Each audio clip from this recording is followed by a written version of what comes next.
Pemirsa, kita lanjutkan diskusi kita yang kayaknya makin panas. Sekarang wakil dari Istana, Ade. Selamat malam. Assalamualaikum warahmatullahi wabarakatuh. Bapak-bapak, ibu-ibu sekalian, pertama-tama saya diundang soal senturi sebetulnya. Kenapa saya diundang soal senturi? Memang saya punya tim. Kalau di DPR ada tim UAS senturi, saya juga ada tim UAS sendiri untuk coba untuk mengadakan penyelidikan sendiri terhadap kasus senturi. Karena banyak manipulasi terhadap tim UAS senturi.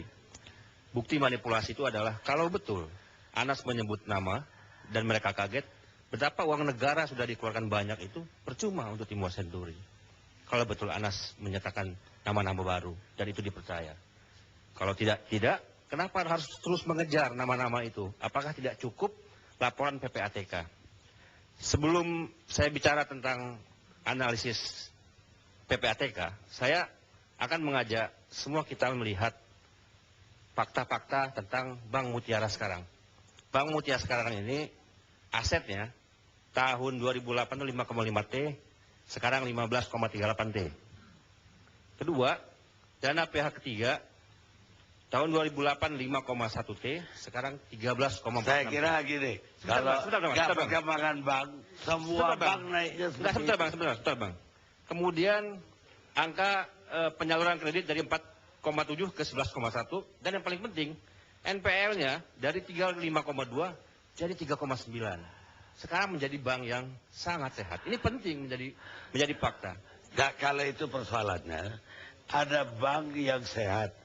Tidak, artinya gini, misalnya. Skema bailout itu bang, berlaku di semua negara.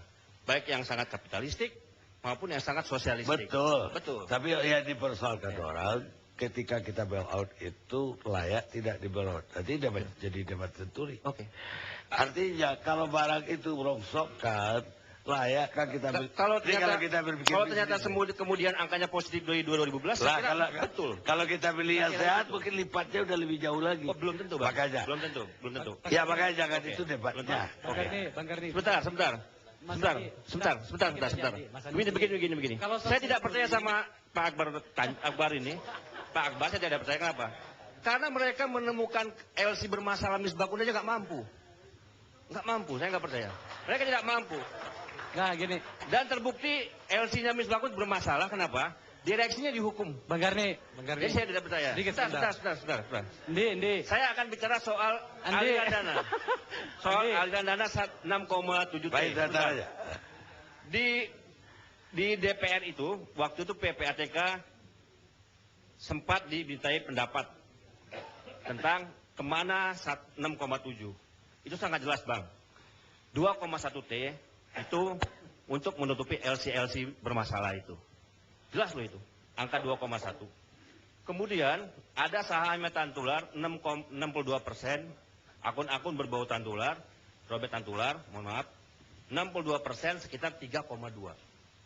Jadi angka bailout 1,7 Sri Mulyani itu, andai tidak terjadi ada LC bermasalah, kemudian diblokirnya rekening-rekening yang berbau akun Tantular, saya kira itu tepat 1,7 karena yang 700 miliar ini untuk membayar EPJP sebagian. Jadi tidak ada masalah dan ini tidak pernah dibahas di DPR. Pak Karni, ini kayaknya harus saya jawab ini. Ya. Sedikit saja. Sebentar. Cuma satu kalimat. Sebentar. Ya, Coba kasih itu. Satu kalimat. Saya tidak dalam posisi mempercayai Andi Arief dibanding lembaga negara bernama BPK yang menyatakan bahwa ada penyalahgunaan keuangan negara. Titik. Itu BPK. Saya kira diskusi kita saya batasi. Ya. Diskusi kita enggak, saya tidak mau soal senturi. Saya hanya ingin mengklarifikasi ada 4 nama tadi yang keluar. Ya kan ini betul. Anda pasti udah dengar nama itu. Iya. Benar nggak nama itu? Saya kira kalau nama itu nggak ada. Karena kalau kita mulai senturi 3 jam lagi. Loh bukan. Jadi saya maunya hanya ini. Saya kan ditanya diundang dalam hal senturi, saya jelaskan soal senturi. Ya, soal senturi karena senturi disebut. Ada tim UAS senturi ke rumah Anas. Angka yang saya kemukakan ini penting karena ini semua angka audit BPK, Bang. Bukan omongan saya pribadi.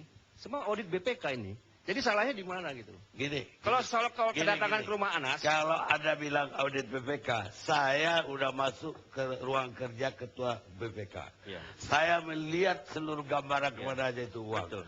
Jadi nggak hanya itu. Betul. Jadi panjang debat kita. Benar. Saya minta. Ada yang salah nggak saya? Saya nggak mengatakan salah atau benar. Karena saya tidak periksa. Saya katakan itu salah. Salah. Enggak. Iya. Enggak, kalau salah dia enggak LC minus bakunnya enggak tahu gimana. Gimana mau bisa bilang saya benar? Saya mencerita. Saya mencerita soal ke rumah Anas. Itu yang terjadi malam. Saya begini. Saya saat pansus Senturi, saya ngebrief fraksi Demokrat untuk kasus Senturi. Anas dalam tanda petik tidak mengurusi kasus Senturi. Jadi kalau tiba-tiba Anas mengerti soal Senturi, saya kira tidak. Saya sependapat dengan Pak Akbar Faisal bahwa mungkin Anas lebih mengerti Hambalang ketimbang Senturi. Kalau Senturi saya kira tidak mengerti. Dan kalau ada nama-nama baru dan sebagainya, saya kira ya ini bukti bahwa Anas ingin menyandera Partai Demokrat. Ada apa? Anas mengarang-arang nama 4. Saya kira mengarang-arang. Saya pastikan mengarang-arang. Saya pastikan mengarang-arang. Berhalusinasi. Karena halusinasi. berhalusinasi. Itu istilah Demokrat dulu mengatakan Nazarudin halusinasi. Begini, Bang Karni kan sudah ke tempat ketua BPK. Ada nggak nama-nama itu? Apa? Nama-nama itu ada nggak?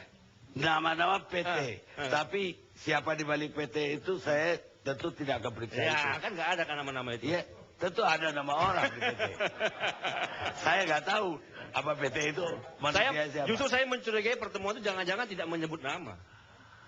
Jangan-jangan pertemuan itu tidak menyebut nama. Kalau Anas sampai menyebut, seperti dibilang oleh Pak Chandra tadi, karena berdasarkan Pak Chandra. Jadi maksud Anda Yani berbohong mengatakan menyebut nama. Iya, saya kira berbohong. Jangan-jangan berbohong itu. Pak Karni, kalau dia tidak bohong, dia harus ungkapkan sekarang. Ya. Iktikadnya untuk kebenaran. Saya 108. enggak, saya mematuhi bahwa dia komitmen seperti wartawan dengan narasumber. Tapi yang saya ingin pastikan nama-nama itu disebut atau tidak, atau Anda berbohong. Saya kira Anas menyebut nama-nama.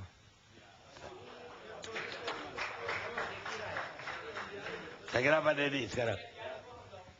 Baik, Pak Karni, saya cuma mau mengemukakan satu hal sebenarnya. Pada waktu klien saya Robert Tantular diundang oleh DPR, ya, waktu itu kalau nggak salah pansus ya, itu beberapa anggota DPR minta kepada saya bahwa suruhlah ngomong Robert Tantular itu ketemu sama Sri Mulyani. Ini ada beberapa anggota DPR.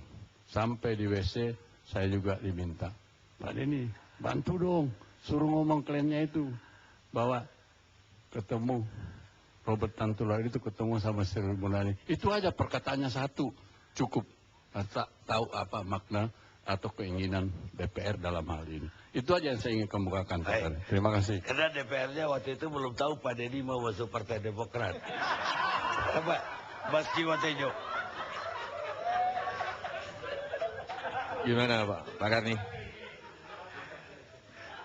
Ya. Dari sisinya Pak Jiwotejo. Ya, waktu saya dari sisi pedalangan sih, waktu Anas pidato di Rakornas itu disentul itu. Waktu itu dia sedang diributkan sama Nazarudin, disebut-sebut, dan Pak SBY sedang disebut-sebut dalam kasus Senturi. Pidatonya Anas pakai gaya pasemon. Pasemon itu mengungkapkan hal yang tidak langsung. Pidatonya Anas saya ingat betul, saya tulis di Kompas kok. Saudara-saudara, fitnah dan segala sesuatu hujatan terhadap saya masih harus banyak belajar terhadap Pak SBY, karena fitnah dan hujatan terhadap beliau lebih besar daripada saya. Itu cara Anas untuk memageri sejak awal bahwa dalam bahasa Pasemon, kau lebih berbahaya loh ketimbang aku. Itu sejak awal. Jadi ketika sekarang diungkapkan bagi saya itu ketika Anas sudah jadi tersangka dan ngomong seperti itu ada jilid-jilid selanjutnya, pertentangan. Jadi sejak awal Anas sudah memageri bahwa hujatan terhadap Pak SBY lebih besar terhadap dia. Dia sudah memagerin itu, Pak. Itu yang pertama. Yang kedua, saya agak kecewa sama Iwan Piliang, bukan kecewa, tapi saya ingin bertanya juga sama Pak Junimat Girsang. Saya pageri dulu Pak ya sikap saya. Bagi saya kalau semuanya terbongkar korupsi, saya akan sejak awal ngomong ke para seniman, saya akan menghimbau seniman, ampuni, karena nggak ada politisi yang bersih. Gimana kita mau bersih, wong semuanya harus preman, harus kotor kok. Fakta realnya seperti itu. Oke, kalau dibuka semua, pertanyaan saya Pak Ruhut, saya ingat betul Ibas itu disebut-sebut kok sama Nazar. Di dalam matematika disiplin saya, 1, 2, 3 terbukti. Kalau 3 nggak terbukti gimana? Andi Malarangin terbukti. Anas terbukti. Nah, yang ketiga kok nggak terbukti? Pertanyaan matematika saya. Mungkin dia memang salah. Saya tidak tahu sejak kapan Nazar tidak menyebut-nyebut lagi. Tapi sejak Nasaruddin membacakan secara terbuka titip keluarganya ke Pak SBY, sejak itu nggak ada lagi. Saya bertanya kepada lawyernya Nasaruddin waktu itu masih Uthman Baris sama Elsa Sharif, kenapa nggak disebut-sebut lagi? Jawabannya ngambang. Sekarang saya tanya ke Pak Yunimat, sekarang saya tanya ke Pak Iwan, kenapa nggak disebut-sebut lagi? Artinya bagi saya nggak ada urusan Pak mau terbukti atau enggak. Namanya politik ya seperti ini. Maka saya dukung itunya Pram disertasinya bahwa di masa depan, dan Pak Mahfud sudah setuju, bikin proporsional tertutup, setengah tertutup. Jadi nggak semuanya wakil dibuka keluar sehingga masalah transaksional. Jadi partai itu mengkader betul anggota DPR-nya sejak awal. Separuhnya. Jadi sudahlah kita selesaikan, kita akui bersama. Saya akan menghimbau para seniman, ya udahlah di mana-mana politik itu kotor. Kita mulai mikir ke depan gimana kita mengekspor pertanian supaya pertanian nggak berubah jadi pelabuhan karena impor. Gimana kuda lumping jadi Gangnam Style internasional. Jadi diskusi-diskusi di sini ini diskusi di mana masalah payung hukum kalau kita mengekspor kuda lumping. Jadi gitu Pak, nggak gini melulu mulek. Ini orang sudah pada nunggu MU sama Madrid Pak. Udah. Yang ketiga Pak, saya tadi pembukaan itu wayang, Pak Prabu Harjuna Sosrobahu, itu saya lambangkan Pak SBY, menggunakan Rahwana, tapi Rahwana pun tidak bisa membunuh Sumantri si Anas, saya lupa, tanpa disusupin sama aibnya Sumantri. Aibnya Sumantri nggak tahu apa. Entah itu. Artinya apa?